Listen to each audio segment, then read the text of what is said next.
So hello everyone, welcome to easy prep semester classes. आज के session के अंदर हम डिस्कस करने वाले हैं एक्यूरेसी, प्रिसीजन और जो आपका कुछ बेसिक रूल होता है किसी भी पर्टिकुलर डिजिट के लिए, जिसे हम सिग्निफिकेंट फिगर्स कहते हैं, तो उनके बारे में अपन जो है वो बात करने जाएंगे। सबसे पहले बात करें कि एक्यूरेसी और प्रिसीजन का मतलब क्या है। हिंदी में अगर अपन बात करें सटीकता और परिशुद्धता का मीनिंग क्या होता है, तो सटीकता में सटीक शब्द से आपका मतलब जो है वो काफी ज्यादा रेलिवेंस आपको नजर आ रहा होगा कि भाई किसी निशानेबाज ने एकदम सटीक निशाना लगाया। सटीक का मतलब जिस जगह पर उस निशाने को लगना चाहिए एग्जैक्ट उसी जगह लगा। तो किसी भी चीज का जब हम मेजरमेंट करते हैं तो उसमें एक्यूरेसी ये दर्शाता है कि जो वैल्यू हमें मेजर करनी थी वो कितनी सटीकता से मेजर करी, कितना सही मान आपने उसका मेजर किया। कहीं ऐसा तो नहीं है कि 5 एम्पियर वैल्यू आनी चाहिए थी और 17 एम्पियर आप वैल्यू मेजर कर रहे हैं। 5 एम्पियर वैल्यू आनी चाहिए और यूनिट उसने आपके उस क्या कहते हैं डिवाइस ने मेजर किया 5.1, यानी लगभग सटीक वैल्यू उसने क्या कर दी, फाइंड कर दी। तो इसी चीज को अपन जो है वो डिस्कस करने जा रहे हैं कि द एक्यूरेसी इज मेजर्ड।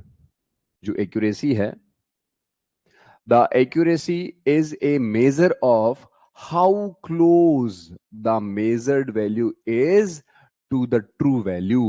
जो सही वैल्यू है, जो सत्य वैल्यू है, मान लो 5 एम्पियर, उसके कितने करीब आपने वैल्यू मेजर किया, ये माप, ये मापन एक्यूरेसी कहलाता है। हिंदी में पढ़ें कि परिशुद्धता हमें बताती है कि माप उपकरण द्वारा मात्रा को किस रिजोल्यूशन या सीमा तक मापा जाता है।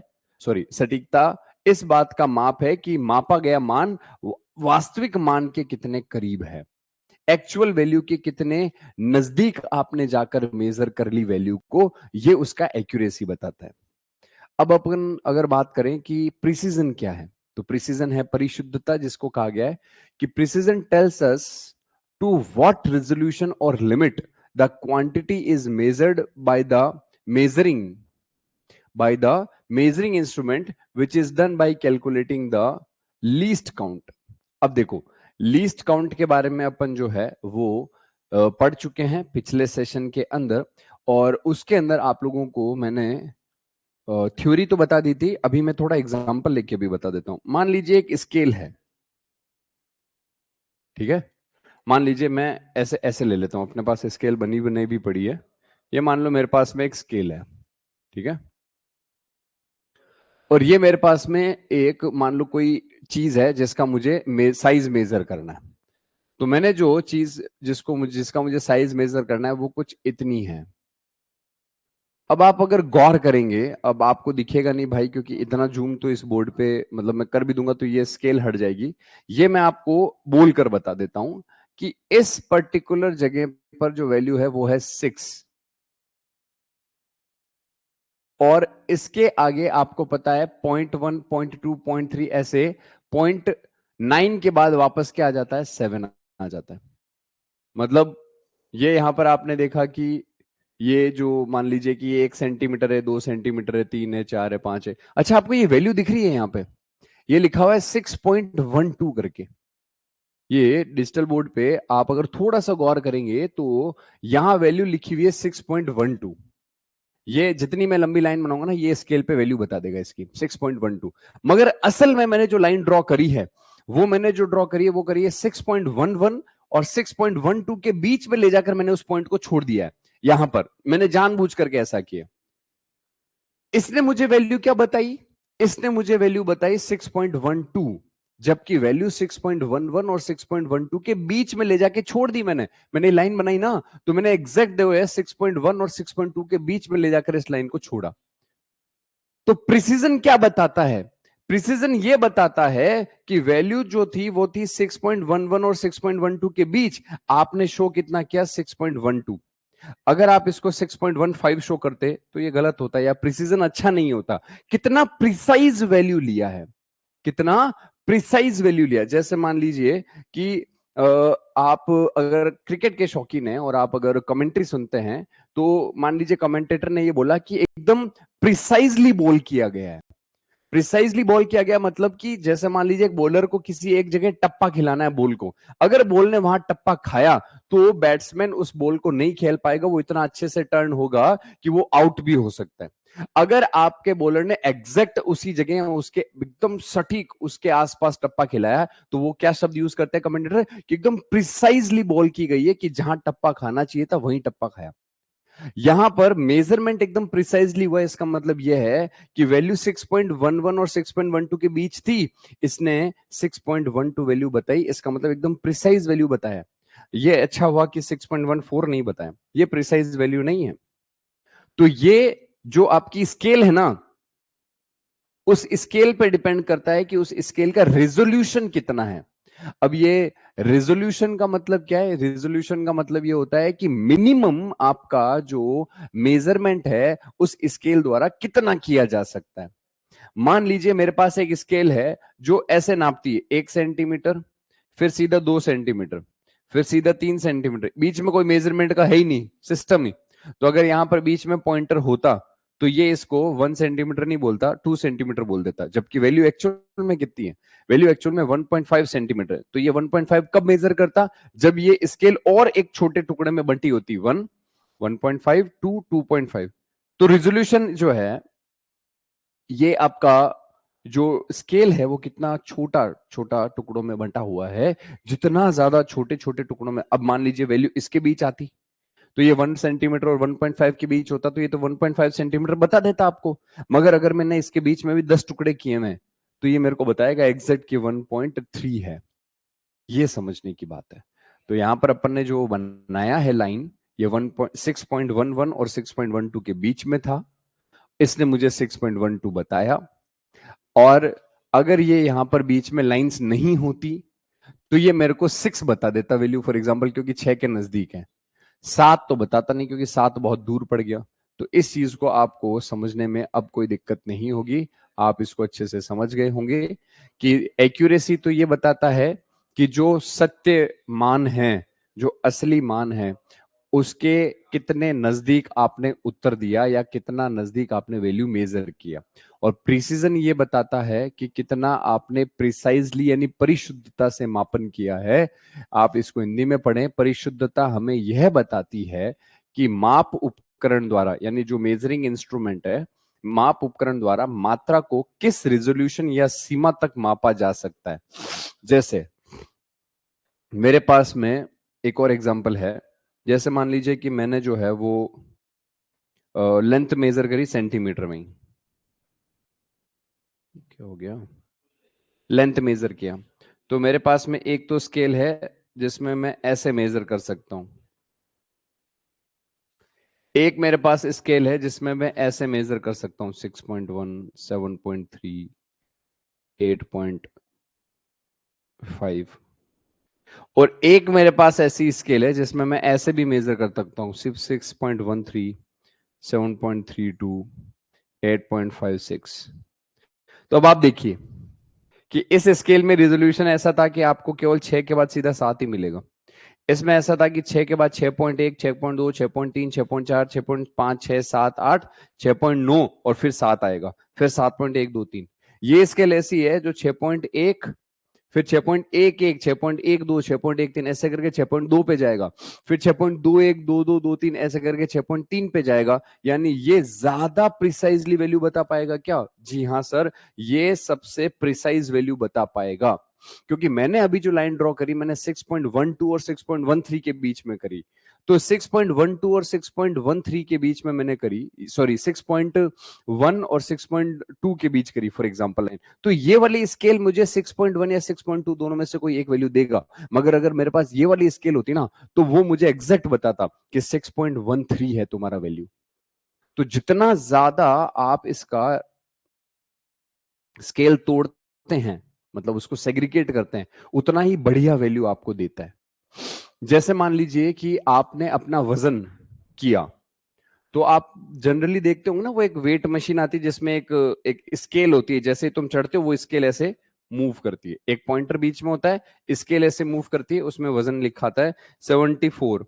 अब उसमें 74 के बाद 75 है और बीच में ऐसे खांचे बने हुए हैं। तो आपने देखा तो 74 के बाद आगे 3 पॉइंट और था, तो आपने बोल दिया 74.3 है, मतलब कि 74 किलोग्राम। और 0.3 का मतलब है कि 300 ग्राम आपका वजन है। मगर 300 से 400 ग्राम के बीच ये जो 100 ग्राम का झोल है, इसमें आपका वजन एक्यूरेटली कितना है ये कैसे पता?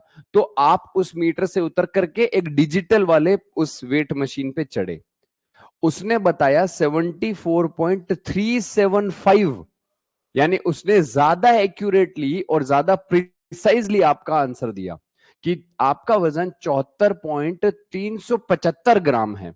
तो वो जो पहले वाला मीटर था वो या तो ये बताता कि 74.3 ग्राम या 74.4, मतलब 74.3 का मतलब है 74 kg 300 ग्राम, या फिर 74 kg 400 ग्राम, उसको बीच का नहीं पता। तो इसका मतलब वो प्रिसाइजली डेटा नहीं नाप रहा है, वो प्रिसाइज नहीं है। जबकि डिजिटल आप वेट मशीन पे जब चढ़े तो उसने 74.375 मेजर किया, यानी उसने बराबर बता दिया 375 ग्राम है। अब 375 ग्राम के बाद में अगर कोई ऐसा मशीन आ जाए जो मिलीग्राम में भी बता दे तो वो और ज्यादा प्रिसाइज हो जाएगा। तो आई होप इन एग्जांपल से आपको एक्यूरेसी और प्रिसीजन वाला पॉइंट एकदम पूर्ण रूप से क्लियर हो जाना चाहिए कि क्या एक्यूरेसी होता है और क्या प्रिसीजन होता है। अब यहां पर बहुत ही इंपॉर्टेंट चीज अपन पढ़ने वाले हैं, और ये आपकी जिंदगी भर काम आएगा। मतलब इनफैक्ट ये जो यूनिट आप पढ़ रहे हैं ना, इस यूनिट में आप जो भी पढ़ रहे हैं ये आपको लाइफ टाइम काम आएगा। इंजीनियरिंग जगत में डिप्लोमा करो, बीटेक करो, एमटेक करो, पीएचडी करो, चाहे तुम एमफिल करो, आगे कुछ भी करो, ये चीज काम आएगा ही आएगा हमेशा। इतना बेसिक है।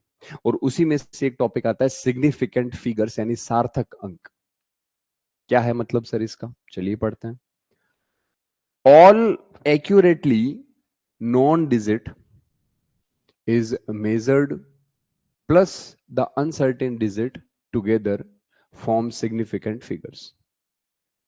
मापन में सभी सही ज्ञात अंक और अनिश्चित अंक एक साथ सार्थक अंक बनाते हैं। मतलब कि कुछ वैल्यूज ऐसी हैं जो आपको पता है और कुछ वैल्यूज ऐसी हैं जो आपको नहीं पता है। तो सार्थक अंक जो है वो कब बनता है? जब आपको ज्ञात अंक और अनिश्चित अंक एक साथ आप लिखते हैं तो उससे एक सार्थक अंक बनता है। तो इसका जो नियम है लिखने का, वो नियम क्या है, वो अपन यहां पर डिस्कस करने जा रहे हैं। वो नियम यहां पर हम डिस्कस करने जा रहे हैं। देखो, 1 मिनट आप रुकिएगा।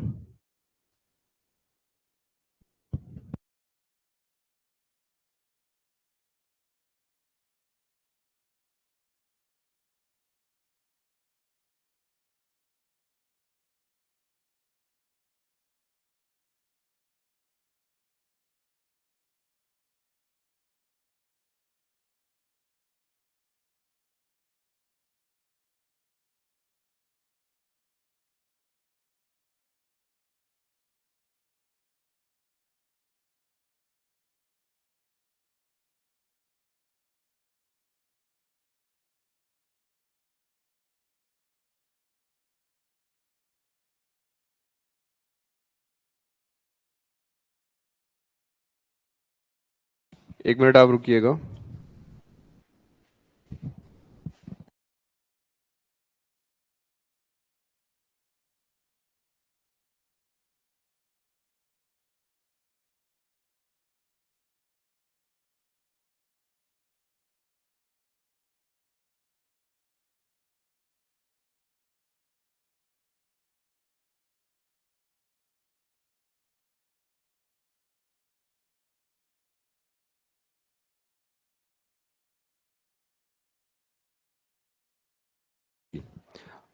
तो सिग्निफिकेंट फिगर को मैंने थोड़ा और डिटेल में एक्सप्लेन किया हुआ है, तो एक दूसरी फाइल जो है वो मुझे याद आ गई, मैं वो लेकर के आया हूं।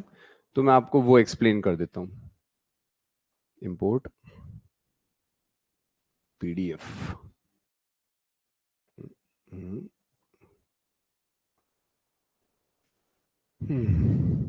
एक मिनट रुकना पड़ेगा, फाइल इंपोर्ट हो रहा है।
चलिए,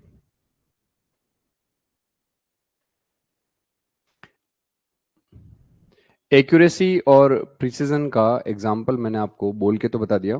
यहाँ पे देखो, रिटर्न फॉर्मेट में भी अपन इस चीज को एक बार देख लेते हैं। जैसे मान लीजिए कि किसी चीज का ट्रू वैल्यू जो है वो है 25.67 किलोग्राम। अब आप स्टूडेंट ए का जो वैल्यू मेजर किए वो आया 25.61 किलोग्राम, और स्टूडेंट बी के द्वारा जब वही वापस मेजर किया गया तो आया 25.65 किलोग्राम। तो एग्जैक्ट वजन था 25.67 kg, मगर किसी स्टूडेंट ए ने मेजर किया तो मिला 25.61, और बी ने मेजर किया तो आया 25.65। तो ज्यादा नजदीक किसने मेजर किया है? स्टूडेंट बी ने। यानी कि स्टूडेंट बी का रीडिंग मोर एक्यूरेट है स्टूडेंट ए के रेस्पेक्ट में। ये मीनिंग होता है एक्यूरेसी का।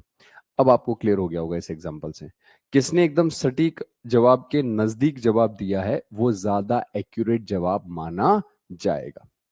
ठीक उसी प्रकार अगर मैं प्रिसीजन की बात करूं कि प्रिसीजन का क्या एग्जांपल है, तो प्रिसीजन के एग्जांपल की भी अपन यहां पर बात कर लेते हैं।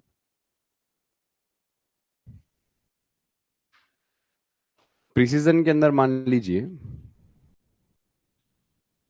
एग्जाम्पल तो मैंने आपको बता ही दिया था बोल के, लिखा हुआ भी दिखा देता हूं। कोई स्टूडेंट ए ने टाइम मेजर किया 3.6 सेकंड का, स्टूडेंट बी ने टाइम मेजर किया 3.69 सेकंड का, और स्टूडेंट सी ने टाइम मेजर किया 3.695 सेकंड का। तो किसने ज्यादा प्रिसाइजली डेटा मेजर किया है? तो स्टूडेंट सी ने ज्यादा प्रिसाइज डेटा मेजर किया है। क्यों?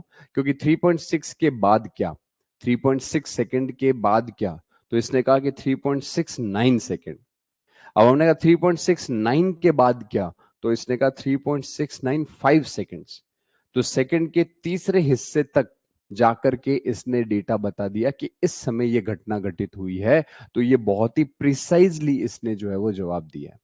जैसे अभी मान लीजिए ऑपरेशन सिंदूर हुआ, तो ऑपरेशन सिंदूर में भारत में इंडियन आर्मी ने जो है वो पाकिस्तान के अंदर 8-9 जो टेररिस्ट कैंप थे उनको उड़ाया। तो उन्होंने क्या कहा कि हमने एकदम प्रिसाइजली उसी जगह हिट किया जहां पर आतंकवादियों का अड्डा था।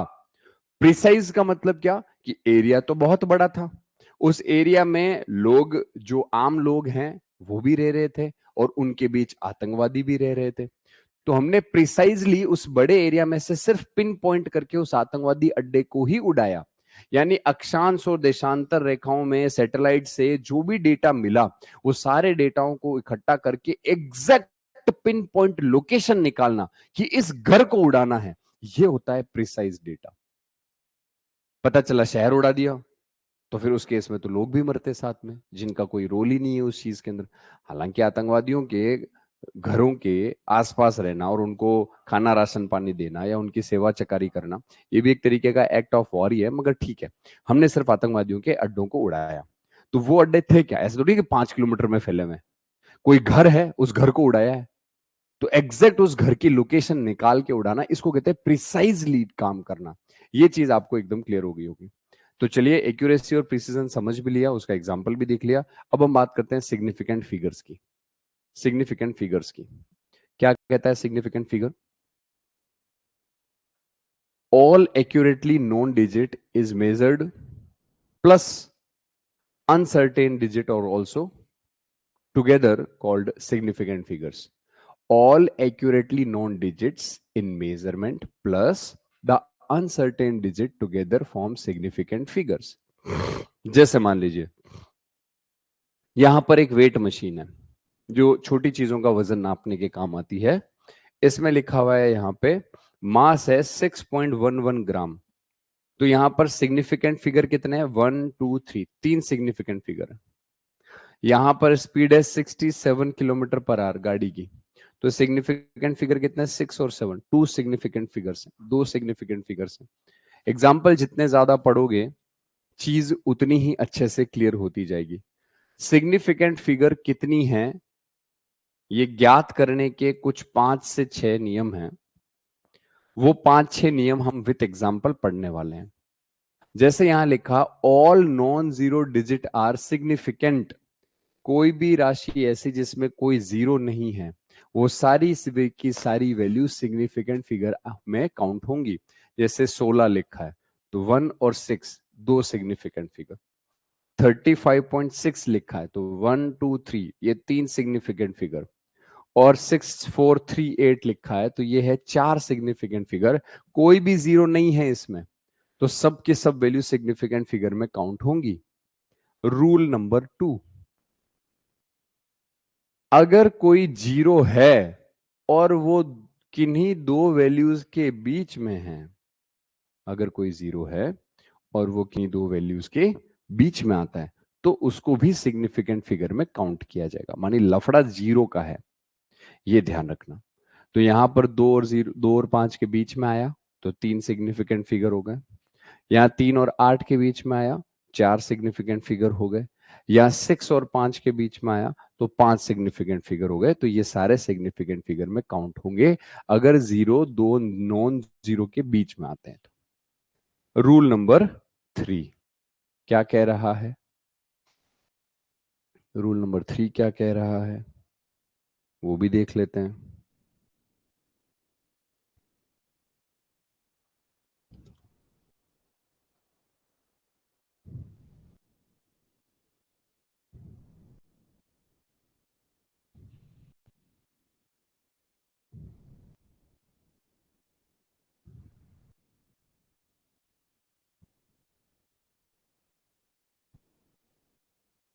हम्म रूल नंबर 3, रूल नंबर 3 ये कहता है कि अगर कोई जीरो है और वो जो भी नॉन जीरो वैल्यूज हैं उसके इस तरफ है, यानी कि राइट साइड में। If the number is less than 1, मतलब वैल्यू पॉइंट से कम है, सारी वैल्यूज एक से कम है, एक से ज्यादा नहीं, एक से कम है। अगर वैल्यू एक से कम है,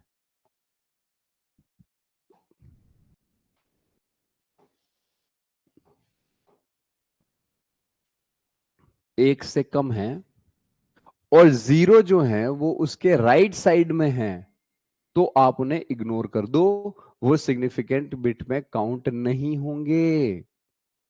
तो हमने कहा अच्छा, जैसे ये लिखा 0.0064, तो इसके अंदर ये पॉइंट के इस तरफ वैल्यू लिखी गई है, इधर कोई वैल्यू नहीं है, इसका मतलब ये डेटा एक से छोटा है। एक से छोटा है, साथ ही साथ जीरो सारे के सारे राइट साइड में हैं, तो यहां पर सिग्निफिकेंट बिट्स में राइट साइड वाले जीरो काउंट नहीं होंगे, अंडरलाइन किया हुआ है। दो ही बिट्स हैं, ये रही दो बिट। आगे देखा, यहां पर 8 के इस तरफ दो बिट इग्नोर होगी, मगर ये कंसिडर करेंगे, लेफ्ट नहीं बोला है, केवल राइट का। तो 850 तीन सिग्निफिकेंट फिगर। 2050, अब ये दो बिट के बीच में जीरो है, ये भी काउंट होगा। और ये एक से छोटी वैल्यू के लेफ्ट साइड में जीरो है, ये भी काउंट होगा। एक दो तीन चार, चार हो गए। मतलब कि वैल्यू जीरो से कम है और जो जीरो हैं वो राइट साइड में है सारे के सारे, उन सबको इग्नोर कर दो। लेफ्ट वाले जीरो इग्नोर नहीं होंगे, बीच वाले जीरो भी इग्नोर नहीं होंगे। Rule number 3। नेक्स्ट बात करते हैं रूल नंबर 4। मैं आप सबसे कहूंगा कि आप बैच अगर ले चुके हैं और रिकॉर्डेड वीडियो देख रहे हैं तो क्लासेस लाइव चल रही हैं, तो लाइव ज्वाइन करें, ताकि आपको कोई डाउट आए तो आप हाथ के हाथ पूछ सकें तुरंत ही कि सर ये वाला नहीं समझ में आया, रिपीट कर दीजिए। और दूसरा, अगर आपको क्लासेस एकदम अच्छे से समझ आ रही हैं, बेसिक से एडवांस, कि हाँ सर हिंदी में भी है अंग्रेजी में भी है, एकदम पूरा का पूरा दिमाग में छप रहा है, समझ में आ रहा है एकदम जीरो से, तो अपने जितने भी सहपाठी हैं, दोस्त हैं, यार हैं, उन सबको ज्यादा से ज्यादा आप इजी प्रैप का ये जो ऐप है वो शेयर करें। और उन्हें उन्हें जो है वो आप ये क्लासेस दिखाएं, अगर उन्हें अच्छी लगे तो उन्हें भी आप इंसिस्ट करें कि वो कोर्स एनरोल करें। तो आप ज्यादा से ज्यादा अपने दोस्तों में शेयर करिएगा। और इजी प्रेप सेमेस्टर अपना यूट्यूब चैनल है, तो आप easy prep semester YouTube channel को जाके जरूर सब्सक्राइब कर लीजिएगा, क्योंकि समय समय पर सेमेस्टर से रिलेटेड इंफॉर्मेशन, चाहे वो डिप्लोमा हो या बीटेक हो, हम उस पर पोस्ट करते रहते हैं। बात करें फोर्थ पॉइंट की, if a number is non decimal, and the terminal zero are non significant. मतलब कि अब कोई पॉइंट नहीं लगा हुआ है। पॉइंट नहीं लगा हुआ है मतलब कोई मतलब डेसिमल नहीं है। डेसिमल का मतलब जैसे आपने लिखा ना 34.6, तो इसमें डेसिमल है आया हुआ। आपने लिखा 0.26, तो इसमें भी डेसिमल आया हुआ है। तो ये डेसिमल अगर नहीं है तो आप देखेंगे यहां पर किसी भी वैल्यू में कोई डेसिमल नहीं है। उस केस में जो टर्मिनल जीरो है, टर्मिनल जीरो का मतलब है जो लास्ट में लगे हुए जीरो हैं, वो सब उड़ा देते हैं, कंसिडर नहीं करते हैं। 400 लिखा, 4 के इधर के 2 जीरो उड़ा दिए, कंसिडर नहीं करेंगे, टर्मिनल जीरो है, एक आएगा। 3050, अब ये जीरो तो इन दोनों बिट्स के बीच में है तो कंसिडर करना पड़ेगा, मगर ये टर्मिनल जीरो है, इस कोने में आ रखा है, इसको उड़ा देंगे तो 1 2 3 बिट्स आ गई। और नेक्स्ट अगर अपन बात करें तो 20 ± 1 लिखा हुआ है, तो यहां पर आप लोगों को 1 2 और 3 तीनों कंसिडर नहीं करने हैं, क्योंकि ये वाली वैल्यू, अरे यार ये व्हाइट कलर है क्या, ब्लैक कलर से लिखता हूं मैं, 1 मिनट रुको, ये लो, ये 20 ± 1 लिखा, तो यहां पर ये 2 जीरो में से ये जीरो अपन कंसिडर नहीं करेंगे, टर्मिनल पे आ गया तो 1 और 2 ही कंसिडर करेंगे, इसलिए 2 लिखा है। तो आपको ये टर्मिनल जीरो वाला कॉन्सेप्ट भी क्लियर हो गया होगा। अब बात करते हैं नियम नंबर 5 की। 5 नंबर नियम क्या कहता है? 5 नंबर नियम क्या कहता है, इसके बारे में बात कर लेते हैं।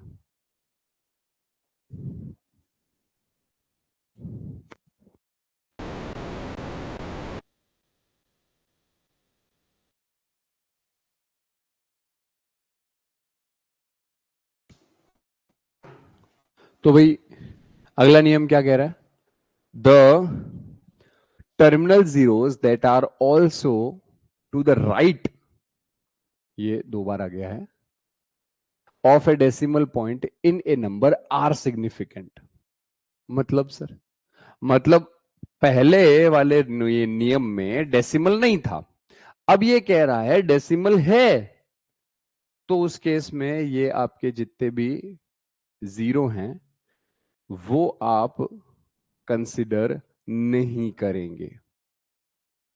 Terminal zero that are also to the right of a decimal point in a number are significant, in a sorry are significant, माफी चाहूंगा, आर सिग्निफिकेंट लिखा मतलब कंसिडर करेंगे, नॉन सिग्निफिकेंट नहीं है। तो 64.00 लिखा है, तो डेसिमल के इस तरफ जो भी जीरो हैं, डेसिमल के इस तरफ जो भी जीरो हैं, उनको कंसिडर किया जाएगा। तो यहां पर आपको 64.00 मिला, आप कंसिडर करेंगे, 4 बिट हो गए, 1 2 3 बिट हो गए, और 1 2 3 4 5 5 बिट हो गए।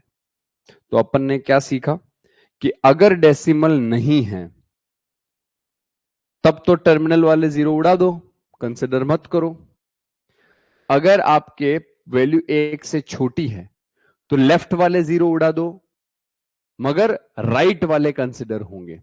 तो ये चीज दिमाग में यहीं से बैठ गई थी रूल नंबर 3 से, कि राइट वाले जीरो जो हैं वो आप लोगों को उड़ाने होते हैं, लेफ्ट वाले जीरो जो है वो आपने कंसिडर किए इस तरफ, मतलब डेसिमल के इधर वाले। अब देखो, आपका राइट मेरा लेफ्ट आपका राइट, उसमें कंफ्यूजन हो सकता है, तो आप तो ऐसे ध्यान रखो कि देखो ये डेसिमल यहां बना हुआ है, इसके इधर वाले उड़ाने हैं और इधर वाले कंसिडर करने हैं। अगर वैल्यू 1 से छोटी है तो अगले पॉइंट में देखा, तो डेसिमल अगर नहीं है तो टर्मिनल वाले जीरो उड़ा देने हैं, टर्मिनल वाले जीरो उड़ा देने हैं, डेसिमल नहीं है तो। अगला देखा, डेसिमल भी है, वैल्यू 1 से बड़ी भी है, डेसिमल भी है और वैल्यू 1 से बड़ी भी है, तो उस केस में डेसिमल के इधर वाले जीरो कंसिडर किए जाएंगे, आप उन्हें इग्नोर नहीं कर सकते। तो यहाँ 5, यहाँ 3 और ये 4 सिग्निफिकेंट बिट यहां पर आ गई। ये चीज आपको ध्यान हो गई। नेक्स्ट अगले नियम पे चलते हैं। During conversion of units use power of 10 to avoid confusion. कह रहा है जब यूनिट्स को कन्वर्ट करते हैं तो 10 की पावर यूज कर लो, ताकि आप लोगों को आंसर लिखने में या फिर किसी प्रकार की गलती से आप बच सके। जैसे आपने लिखा 2.700 मीटर, तो पॉइंट के इधर जीरो है, कंसिडर करेंगे, 4 सिग्निफिकेंट बिट हो गई। यहां लिखा है 2.700 इंटू 10⁻² सेंटीमीटर, तो यहां पर भी सिग्निफिकेंट बिट कितनी है, 1 2 3 4।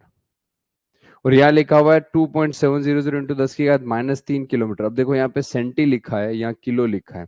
सेंटी का मीनिंग कितना बताया था, 10⁻²।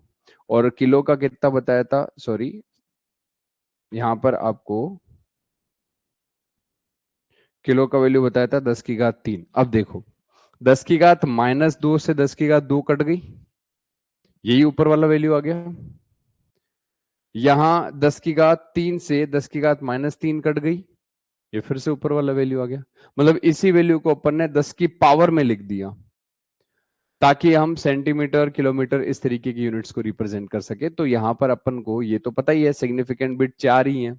अब 10 की पावर भी लगा दोगे ना तो सिग्निफिकेंट बिट 4 ही कंसिडर की जाएगी, ये कहने का मतलब है इसका।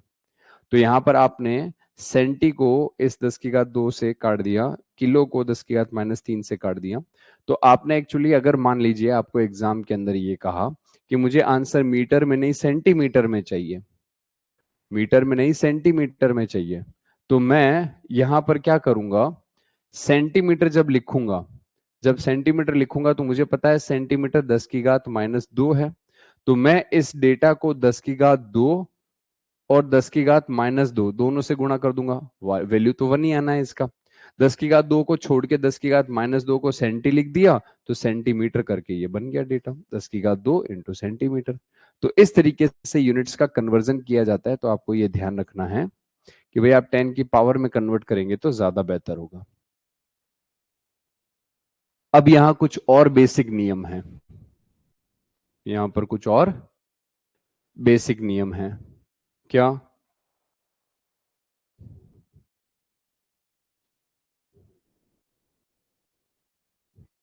एक मिनट रुकिएगा। हम्म इन सभी अंग्रेजी के नीचे हिंदी तो ऑलरेडी लिखी हुई थी ना, ठीक है, तो फिर इस हिंदी की जरूरत नहीं है। हम्म ये जो हिंदी के पॉइंट्स हैं, ये ऊपर वाले पॉइंट्स हैं जो रिपीट हुए हैं। सभी गैर शून्य अंक सार्थक है, तो ये rule number 1, rule number 2, rule number 3, rule number 4 और ये रूल नंबर 5 और ये रूल नंबर 6 यहाँ पर जो आया ये इसका हिंदी है ना। तो इस वाले का हिंदी ये यहाँ लिखा हुआ है, यहाँ से लेकर के यहाँ तक की हिंदी आप ऑलरेडी कर चुके हैं, तो आप इसे इग्नोर कर दीजिएगा, ये थोड़ा रीटाइप हो गया था गलती से, ठीक है। तो यहाँ लास्ट क्या लिखा हुआ है, if the ending number is more than 5 we round off to the next number और less would be the same number. यदि अंतिम संख्या 5 से अधिक है तो हम उसे नेक्स्ट वैल्यू से पूर्णांकित कर देते हैं। सर समझ नहीं आया नियम, अंतिम संख्या 5 से अधिक होने का क्या मतलब है? इसीलिए मैंने कहा एग्जाम्पल जितना पढ़ोगे उतना आप नियम को समझोगे। तो ये वाले नियम को पढ़ने से समझ नहीं आएगा, इसको आप यहां से जो है वो डिलीट करो, आप इस एग्जाम्पल को दिमाग में याद रखो। जैसे आपने यहाँ लिखा 3.200, तो इसमें 4 सिग्निफिकेंट फिगर है। 0.008, इसमें पॉइंट एक से छोटी वैल्यू है और इधर वाले जीरो इग्नोर करते हैं तो एक सिग्निफिकेंट फिगर है। ये 6.87 है। अब इसको राउंड ऑफ कैसे करना है, तो देखो 6.87, तो पॉइंट के बाद वैल्यू 8 आ रही है, तो नियम कहता है पॉइंट के बाद अगर कोई वैल्यू 5 या 5 से अधिक है तो आप उसको अगले फिगर में राउंड ऑफ कर सकते हैं। जैसे 6.87 है, तो यहां पर मैंने देखा कि ये वैल्यू अगली वाली भी 7 यहां पर जो है वो 5 से अधिक है, तो 5 से अधिक है तो मैं इस वैल्यू को जो है वो मतलब अगली वैल्यू में राउंड ऑफ करने का मतलब 8 के आगे क्या आएगा, 9 आएगा। जैसे मान लीजिए आपने लिखा 6.139, तो ये जो लास्ट वाली वैल्यू है आपने यहां पर ये देखी, ऐसे लिख देता हूं 6.4 फिर 5 फिर ये 6, ऐसे करते हैं। अब देखो राउंड ऑफ का नियम क्या कहता है, ये कहता है कि अगर ये वैल्यू, जैसे मान लो सबसे लास्ट वाली वैल्यू उठाई, ये मेरी वैल्यू है 6, 5 से ज्यादा है, ये अगर 5 से ज्यादा है तो मैं इस पास वाली वैल्यू को 5 की जगह 6 लिख सकता हूं, तो मैं इसी डेटा को 6.46 लिख सकता हूं। फिर मैंने कहा कि ये जो 6 है ये भी 5 से ज्यादा है, तो मैं इस पास वाली वैल्यू को राउंड ऑफ करके क्या लिख सकता हूँ, 6.5 लिख सकता हूँ। तो 6.456 को राउंड ऑफ करने को कहे तो मैं 6.5 कंसिडर कर सकता हूँ, क्योंकि 6 से ये वैल्यू 5 से ज्यादा है तो ये भी एक वैल्यू बढ़ जाएगी, तो 5 से 6 हो गई, और ये अगेन 5 से ज्यादा है तो ये वैल्यू एक बढ़ जाएगी, तो ये 4 से 5 हो गई। इस तरीके से अपन इसको कंसिडर कर सकते हैं। तो राउंड ऑफ का नियम ये कहता है कि अगर कोई पॉइंट के बाद वैल्यू 5 या 5 से अधिक है तो उसके बाजू वाली वैल्यू का वैल्यू एक वैल्यू अपन इंक्रीज कर सकते हैं। तो ये 6.87 था, तो इसमें अगर ये वाली वैल्यू 5 से अधिक थी तो मैंने इस वाली वैल्यू को एक पॉइंट बढ़ा दिया, तो मैंने इसको 6.9 से कंसिडर कर दिया या 6.9 लिख दिया। इस चीज को कहते हैं अपन राउंड ऑफ करना, और यही नियम जो है वो आपको यहां पर पिछली स्लाइड में बताया गया है, ये वाला। ठीक है, यहां से लेके यहां तक की वैल्यूज को नहीं देखना है, ये सारा का सारा पॉइंट रिपीटेड है, इसको आपको नहीं कवर करना है, ये अपन पीछे वाले स्लाइड्स में कवर कर चुके हैं। उसका हिंदी ये नीचे लिखा हुआ है।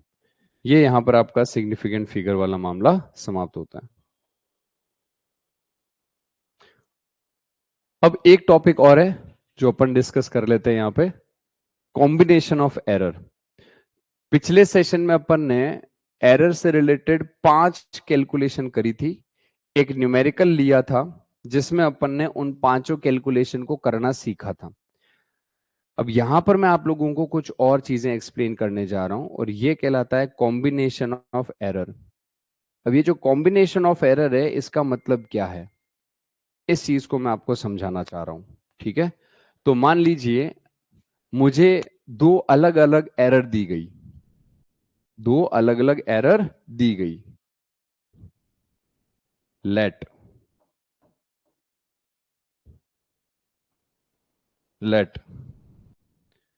डेल्टा ए और डेल्टा बी। डेल्टा ए का मतलब क्या है, ये एब्सोल्यूट एरर है, एब्सोल्यूट एरर इन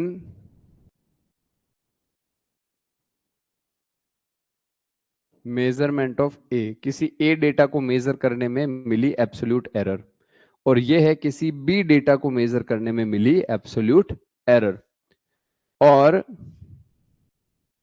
ये मान लीजिए डेल्टा एक्स है जो किसी एक्स डेटा को मेजर करने में मिली एरर है। तो मेरे पास 3 तरीके की फॉर एग्जांपल एरर आई।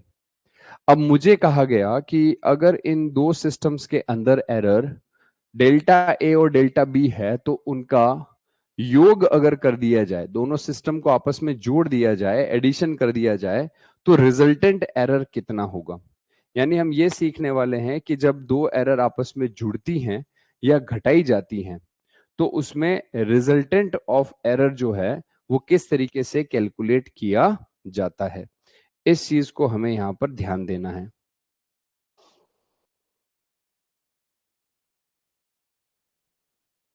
तो इसके कुछ फॉर्मूले हैं जो मैं यहां पर आप लोगों के सामने लिख रहा हूं, उन फॉर्मूलों का इस्तेमाल करके अपन को आंसर जो है वो निकालना है। फ्यूचर में अपन जब प्रैक्टिस सेशंस डिस्कस करेंगे तब अपन न्यूमेरिकल्स को भी प्रैक्टिस सेशंस के अंदर कवर करेंगे। एग्जाम टाइम पे आपके पीवाईक्यू का भी हम कवरेज करेंगे, तो वहां पर भी आपको इस चीज के बारे में आइडिया हो जाएगा। अगर एडिशन या सब्ट्रैक्शन होता है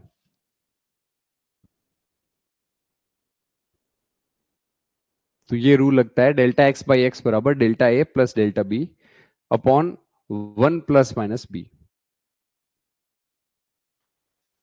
एंड डेल्टा एक्स बराबर delta A plus delta B. और मल्टीप्लीकेशन और डिवीजन की अगर मैं बात करूं कि अगर मल्टीप्लाई हो रहा है तो delta X by X is equals to delta A by A plus delta B by B. इस तरीके से कंसिडर अपन करते हैं। ये अपना मल्टीप्लीकेशन या डिवीजन का टोटल एरर निकालना हुआ। इसके ऊपर जब मैं एग्जांपल कराऊंगा तब ये फॉर्मूले समझ में आएंगे। फिलहाल ये फॉर्मूले आप लोगों को लिखने हैं।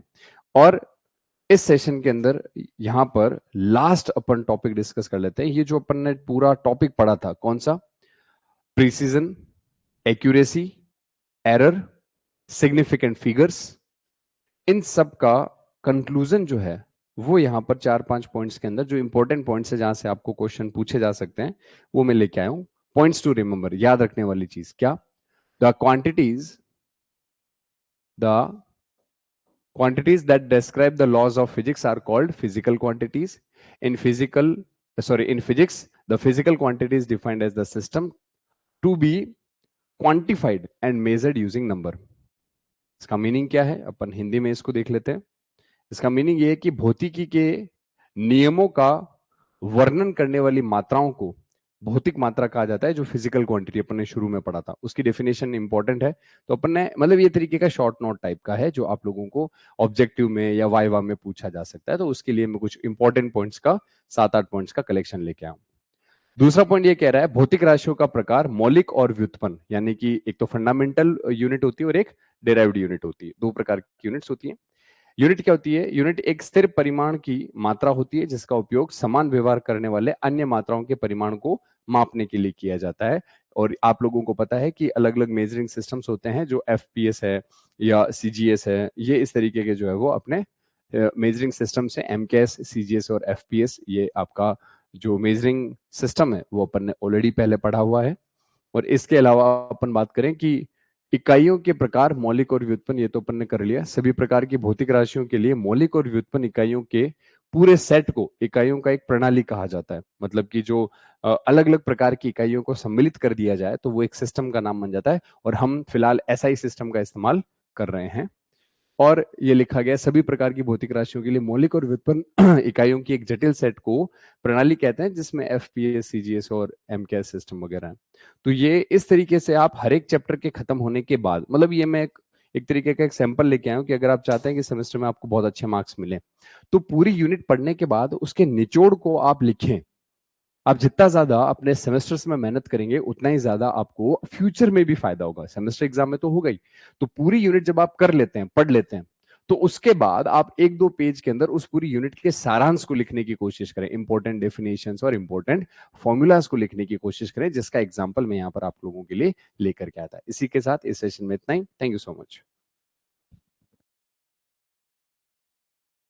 अब यदि आप जेयूटी डिप्लोमा सेमेस्टर एग्जामिनेशन की तैयारी डेडिकेटेड कोर्स के साथ करना चाहते हैं तो इजी प्रेप आप सभी बच्चों के लिए जेयूटी डिप्लोमा के जो सेमेस्टर्स है उनके लिए डेडिकेटेड बैचेस लेकर आए हैं, जहां पर आपको कंप्लीट थ्योरी क्लासेस, उनके साथ साथ numerical portion, PDF previous year questions, VVI questions और जो लेक्चर्स आपको मिलने वाले हैं वो सब्जेक्ट एक्सपर्ट के द्वारा दिए जाएंगे। आप अपने जेयूटी यानी झारखंड यूनिवर्सिटी ऑफ टेक्नोलॉजी के किसी भी डिप्लोमा सेमेस्टर के बैच को सिर्फ और सिर्फ अभी 2499 की जगह 1499 रुपए में एनरोल कर सकते हैं और ये कंप्लीट डेडिकेटेड कोर्स आपको मिल जाएगा, जिससे आपकी तैयारी और बेहतर होने वाली है। यदि आपको इस पर्टिकुलर बैच को लेकर किसी भी तरह का कोई भी डाउट आ रहा है तो आप हमारे हेल्पलाइन नंबर 7014639318 के ऊपर कॉल कर सकते हैं। आज के इस सेशन में इतना ही। अगर आप इस बैच के बारे में और ज्यादा जानकारी चाहते हैं तो आप इजी प्रेप सेमेस्टर एप्लीकेशन को डाउनलोड कर लीजिए। Thank you so much.